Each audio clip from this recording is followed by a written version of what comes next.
luister naar de stem die in het.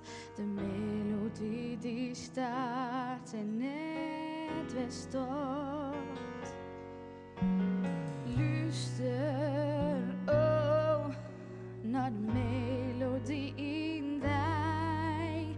De kist erop vertrouwen als het worst. Oh, het is echt tijd dat mijn 3 minuten komen. Ze staan altijd op het tweede plak. Dan ben ik